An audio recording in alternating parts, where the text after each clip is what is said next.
Setting up your meeting for Facebook Live. It just happens. It's just... Oh, I don't know what's going on here. I think we're live. Yes, we are live. But for some reason, Facebook put me on the wrong page because it likes to play a game with me. Lisa, thank you so much for joining me today on Love Sales, Hate Selling Business Owner Interview. I think it was last year we spoke, wasn't it? Yeah. And you agreed to me. So thank you for remembering. Yes. We've had Christmas in between. Didn't. Hey, you had Christmas in between, all them sherbets. You know, you'd have been excused if you if you hadn't turned up today. But no, I did remind you anyway, so that's all good. Right, hold on. I think I've had a comment already. Good grief. People are keen. Let's see. Right. Before we start, Lisa, I'd like to do a pose for the Facebook algorithm. I'm sure that's something you find in the canal. So after 3, I want you to give me your best pose. Think of Madonna and Vogue, and we'll use that for our fun now. So 1, 2, 3.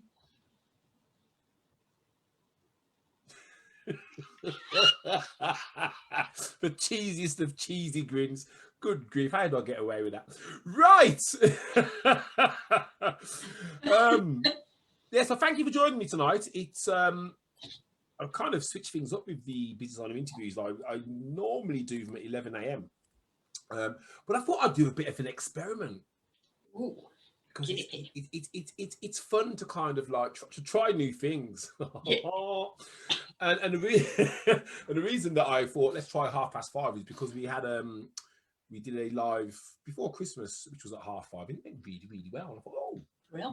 maybe 5:30 is the new 11 a.m. Oh, so you're a guinea pig, Lisa. Oh, fantastic. People who are watching, if you have any questions for Lisa as we go through, please ping them over. There is a little bit of a time delay between you pinging and it appearing on my screen. I will do my best to refresh. That's all I can kind of promise you. And if you are watching and you say #replay at the end of the actual interview, then you may get a prize. I've been saying that for the last 5 weeks. No one's done it yet, so hey, it could be you could be first. Right, so Lisa Billingham, author. Yes. Wow, already some kind of superhuman in my eyes, being able to write a book.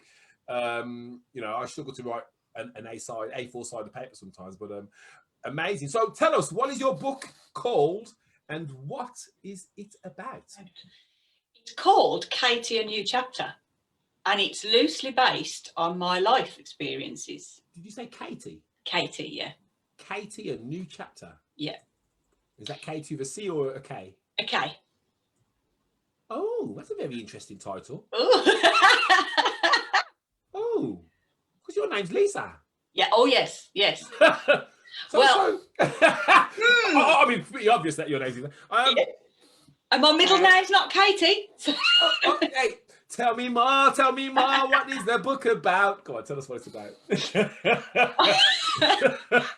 told you 5:30's better, it's more fun. It is much more fun.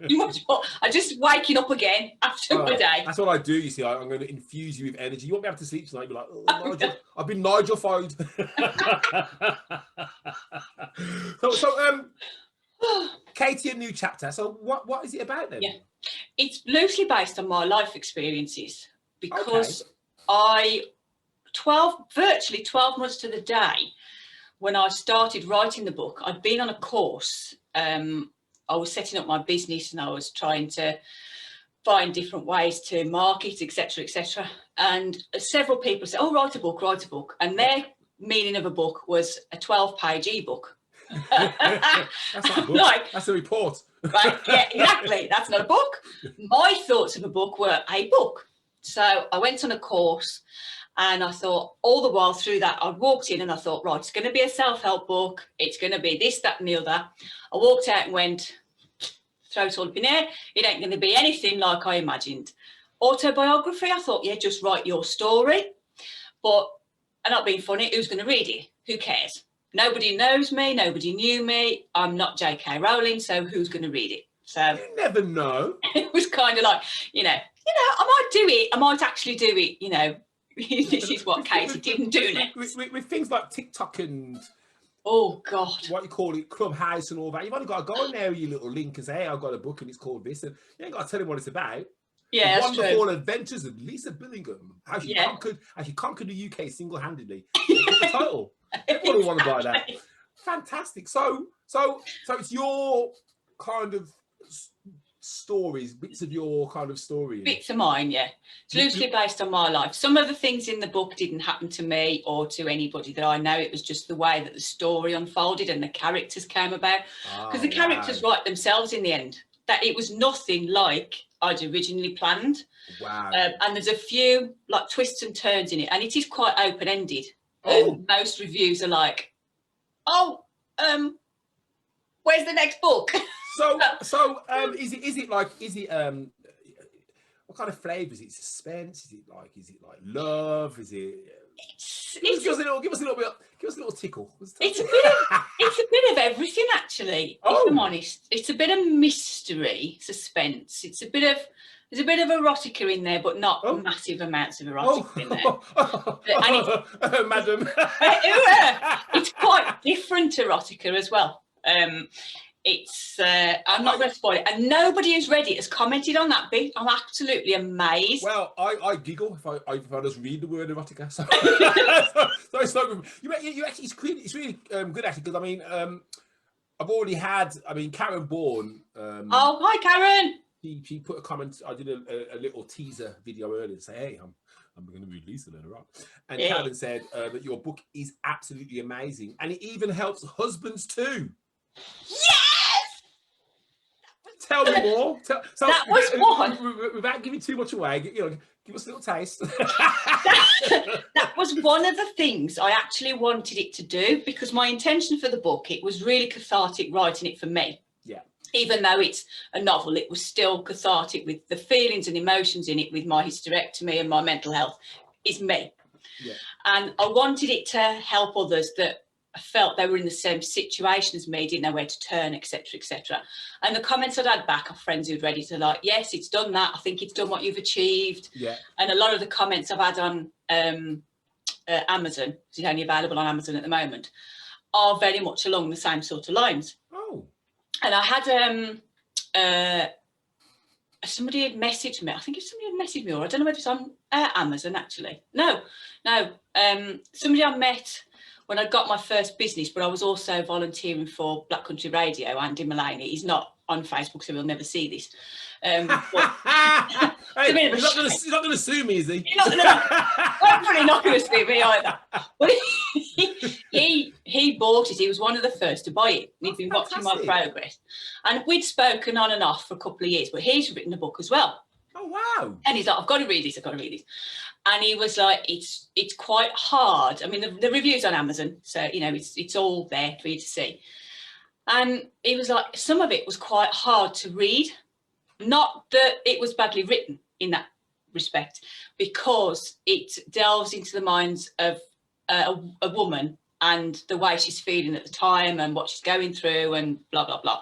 Ouch. And it was really good I'm glad men have read it and reviewed it, because it is basically, it's a woman's book. The next book will probably appeal to a different audience because it's from a man's point of view. I want to read this book now. But yeah, and it's kind of, it helps to see, and this is what Andy was saying, it helped, and somebody else was saying, it helps to see, because we're different. We are so different, and it doesn't matter how hard you try. No matter if we say yes, you still don't know what we are thinking, and the same vice versa with men and women. It's the biggest. Don't know. It's the biggest problem in most relationships, that people are second guessing people's thoughts. You should have done this, because if it was me, well, it wasn't you. Me and you. Yeah. And I mean, that'd be a real eye opener. I mean, are we talking about this almost being a kind of a book to save marriages and relationships? I mean, is it that deep? Yeah, it is quite deep. Wow. It is quite deep. When Karen messaged me the other day, she said I was fighting back tears when I read it. Wow. Guys, are you listening to this? This book is powerful. I mean, I don't normally, read books rom-coms and erotic. There's not much, honestly, there's not much of that in it. It's just in the right places, it's not overdone, because I just thought, oh. I kind of watch Coronation Street if they're kissing, you know what I mean? So, Nigel, you've got to read it because you'll have fun. You'll have such a shock. Oh my God.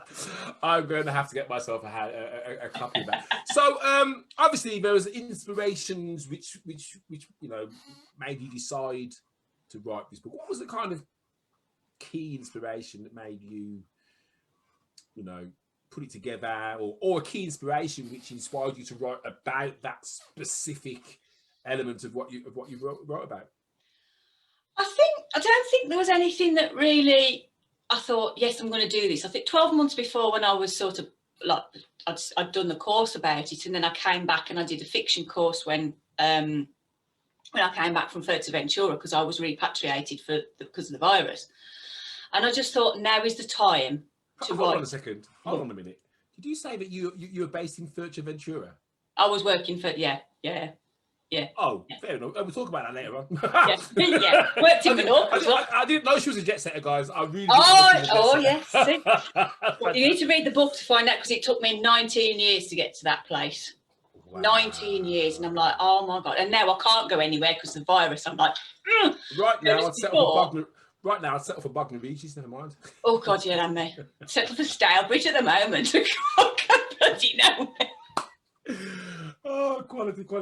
So, sorry, you got about inspiration, sorry. So it was kind of, I'd started writing it while I was living in Fuerteventura, because I'd got, it wasn't so stressful as Menorca. It was quite chilled, really. I was working, name dropping now, aren't you? As a regular. I was working as a holiday rep, and it's like very relaxed over, very, very relaxed. They don't do stress in Fuerteventura. Full stop. End of. Mañana. Yeah, exactly. They just don't do it. And I'm like, yes, this is where I need to be. So I'd started to plan it and started to think about writing it when I was there. And it was it was only probably a couple of weeks after that we were actually brought back home. Oh, right. Because of the virus. We were like, you've got to pack up, you've got to go. Wow. And I'd started doing it, and somebody on the plane said, what are you going to do? And I said, I'm just going to write my book. And at that stage, I didn't know how it was going to turn out, what it was going to look like. Came back and did like the fiction course. I found an editor. I don't know whether Kathy's in this group. Kathy DeSico edited the book for me. Oh, I definitely remember a name like that. She's not in this group. She edited the book and did the proofreading. I mean, I changed it afterwards. So, like, obviously, with everything, it's my responsibility if there's anything wrong in there. And somebody did point some bits out, so I have changed it. So, what she'd done it, and she helped me so much with the developmental editing of it, because it was just notes to start with. Of course. It's quite hard to put together a book, but it was the intention behind the book has always been to help others in the same situation as me, or in similar situations, and their husbands. But it's also a novel, so it's also like entertainment factor. Yeah. People like to. It's horrible to think it, but people like to read books that the character is suffering in. Well, we're looking for a hero, aren't we? We're looking for someone who has to rise up against adversity. I mean, how many pages is it? It's good, 300 and something, I think. Oh, so definitely 75,000 words. It's an intensive, long weekend read, then. Yeah. Most people who don't read, I've got a few people who said, I don't read normally, but I'm going to buy this book. Read it in 2 days. Well, that's what I'm kind of feeling. But once you pick it up and start, honestly, you've done a cracking job. I hope you've got some links to put in this video, because I think you're gonna get some sales today, girlfriend. Yay! Thank you.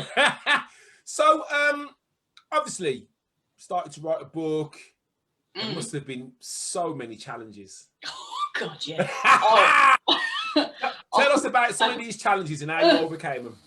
I was so stressed. I was like, and the worst part about it is I'm sitting there and I'm tearing my hair out and I'm going, I know how to do this. I know how to deal with this. Throw it up in the air and walk away, which is what I did many, many times. And many times I said to Kathy, I'm not doing it. She's like, you are. You are. She sounds like a taskmaster. Maybe I don't want to meet you are. And then she sent it back and she was like, I was trying to phrase it in a way that it didn't sound really bad. I'm like, but it is really bad, isn't it? She's like, no, it's not. But you've just got to get it into a book, because you read differently to the way you write, and vice versa. He said, she said, and all that, and you can't. It's really difficult to turn that into something that you're kind of reading, if you like. So the many challenges was trying to get it to a place where it was a book, basically. Publishing, there's so many things that you need to do and think about. It's just writing the book is just basically the start. Marketing it, publishing it, all the rest. I could have sent hundreds of query letters, and I thought, I am not going to put myself through that. I am just going to publish it, get it out there. If it is not well received, I won't write the second one. It has been, so I'm now researching the second one. Once the course is online, I'll start writing the second one. And it's a personal choice with the publishing, because I decided I didn't want to do the letters, so I was going to go down the self-publishing route. And the cover, I had problems with the cover as well. But eventually, I don't know whether Bill Bishop, he did the cover for me in the end, and it was like, I phoned him up on the morning and he'd done it for me that morning, whereas I've been waiting like a month. And it was the day before release as well, so it was all like, pressure and stress. It just builds up, doesn't it? Builds to crescendo, and then boom.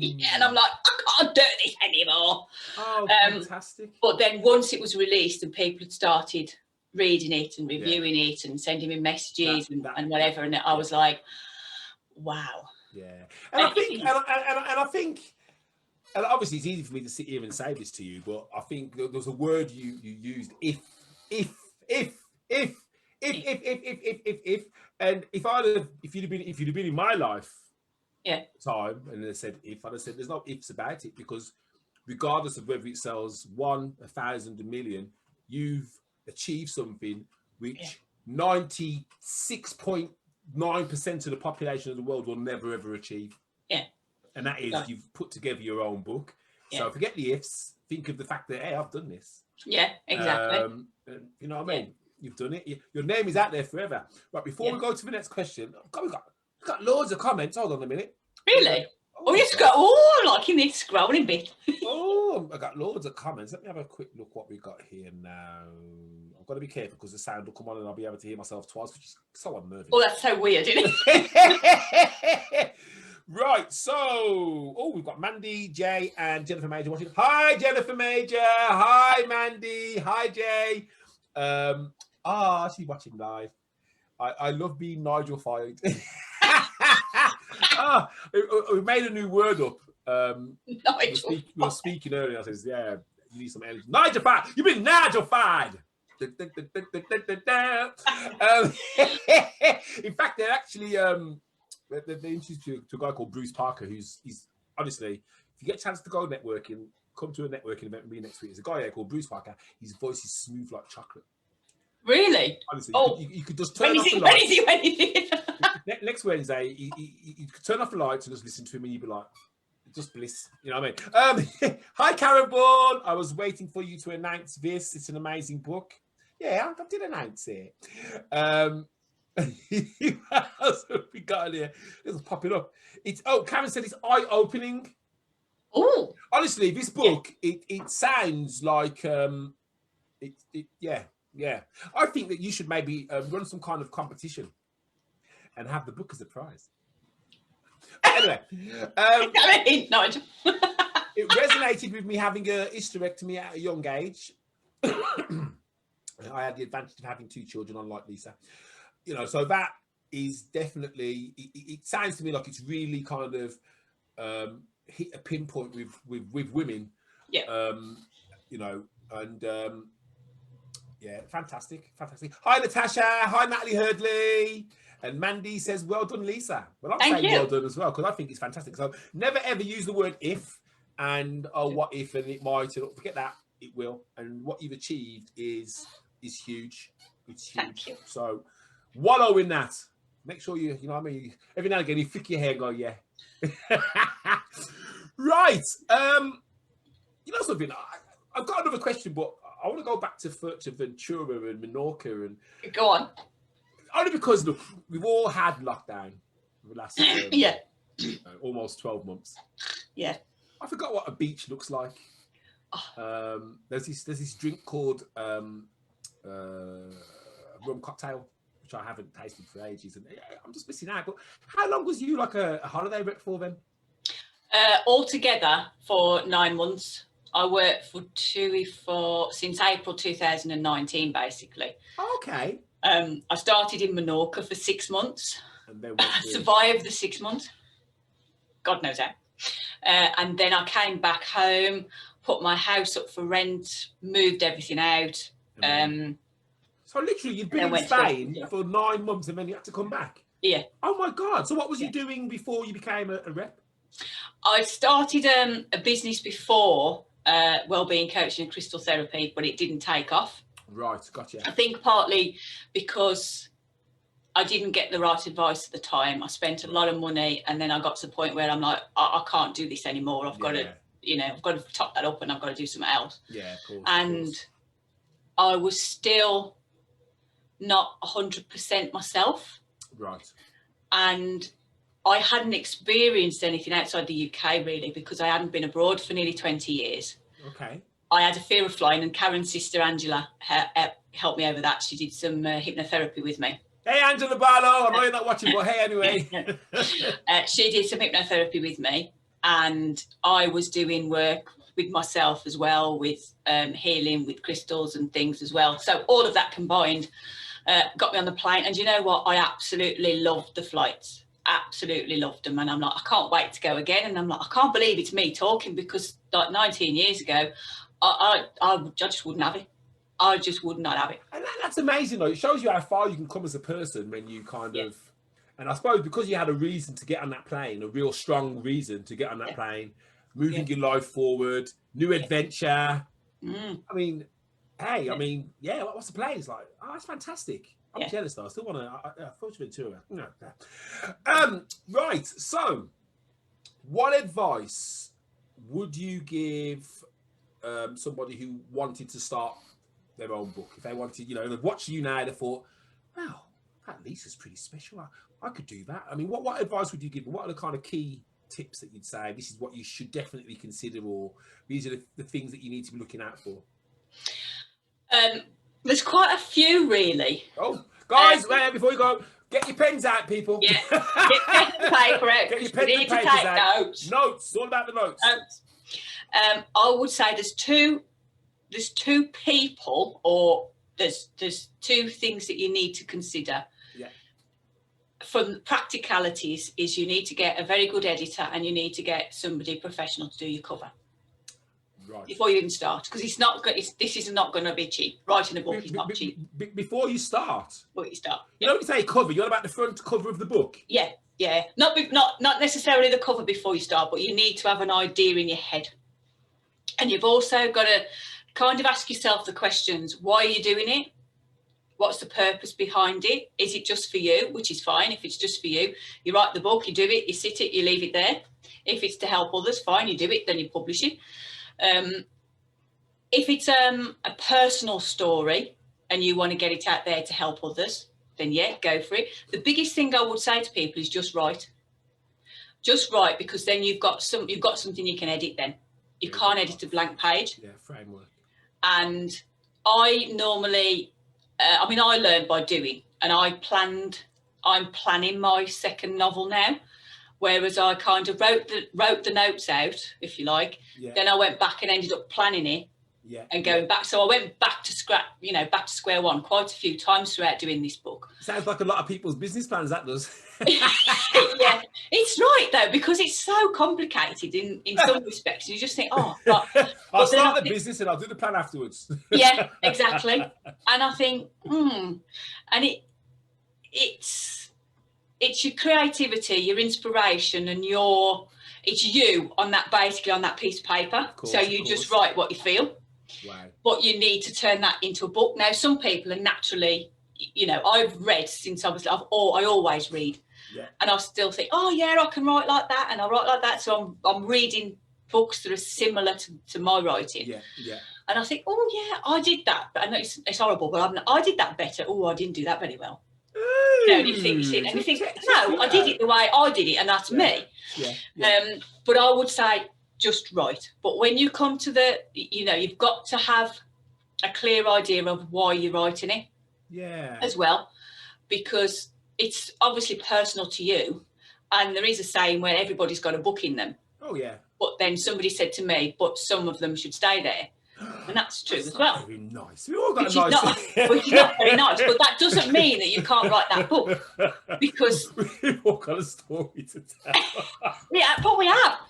But it's no, maybe you shouldn't say that bit. Maybe you shouldn't say. But then you know, there's no reason why you can't get that book out of you, because there's ghostwriters. Kathy's a ghostwriter as well.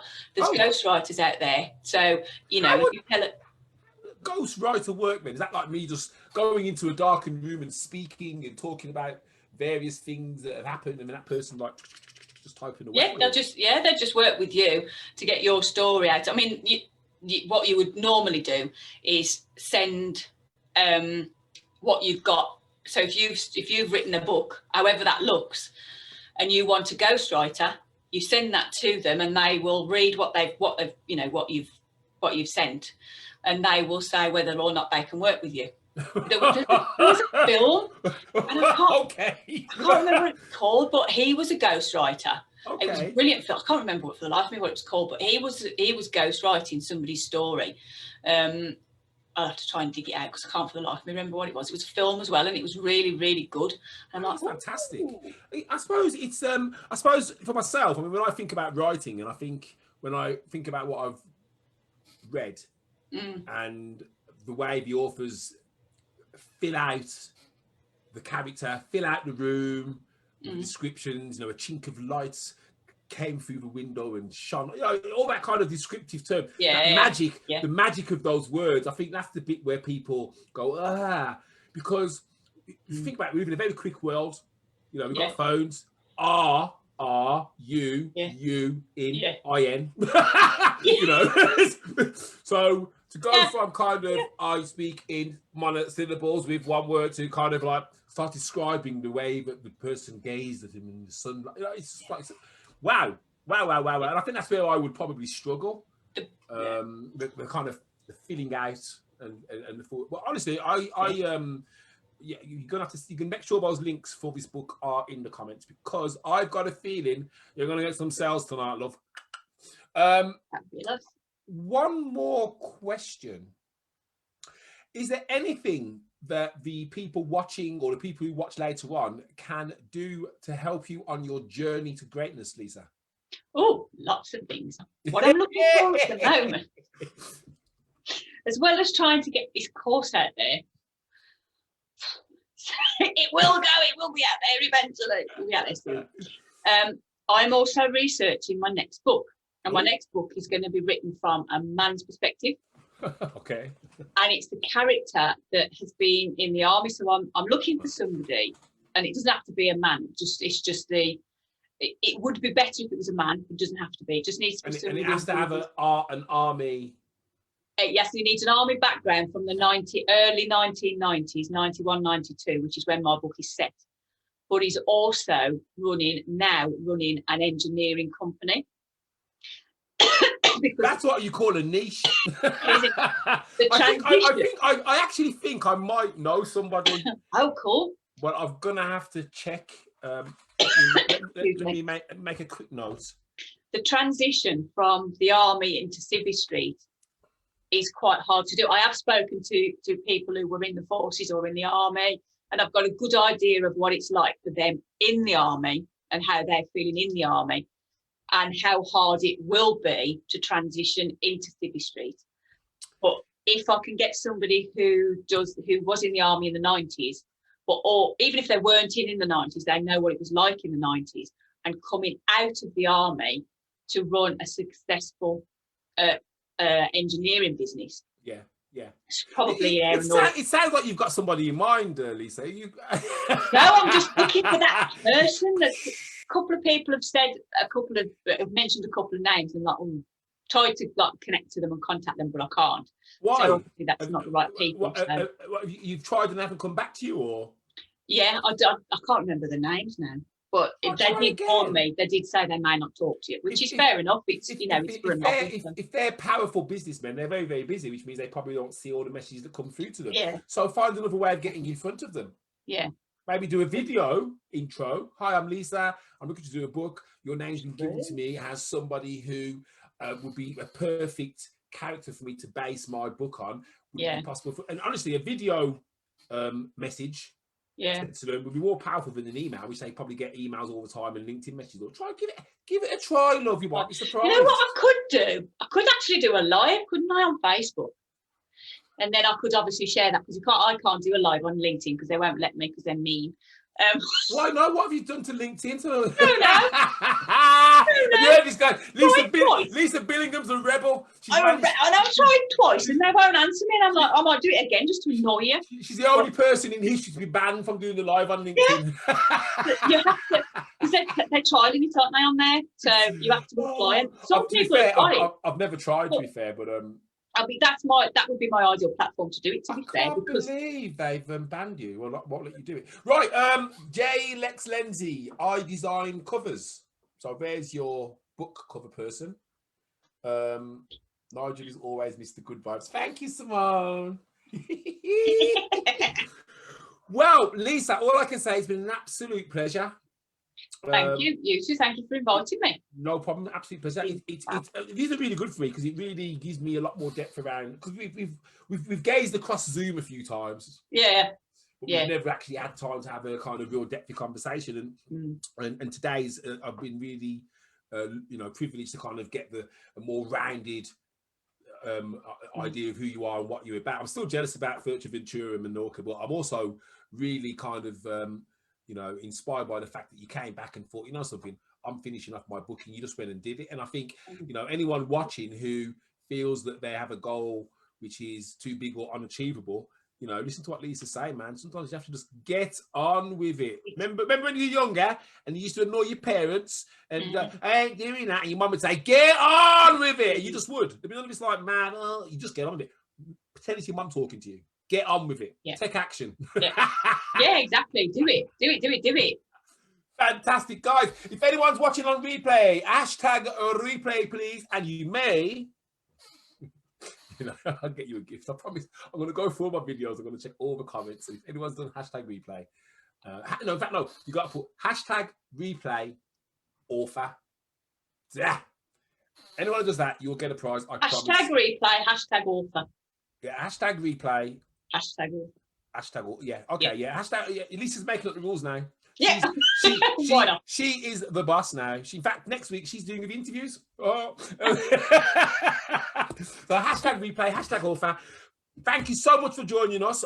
Thank you, Mandy. Thank you, Jay. Thank you, Sarah Boxer. Thank you, Natasha Gordon. Thank you, Natalie Hurdley. Thank you, Simone Christine Summers. I kept calling her Christine. With Simone, thank you. Thank you, Karen. Thank you, Jennifer Major. Thank you, everybody who's joined us today. Really appreciate it. And keep giving the love to Lisa. She's going to drop all of her links in to the comments and links to her websites and Facebook and all the other places you can find her. Go and buy her book. Men, go and buy her book. It's about time we understood what's going on in the minds of these ladies. We need to understand. It might mean that we have a much easier kind of existence. You know what I'm saying? You never know. You never know. Don't go anywhere. I'm going to stop the stream. People, have a great night, and I shall catch up with you all next week, Tuesday. Thank you. Bye.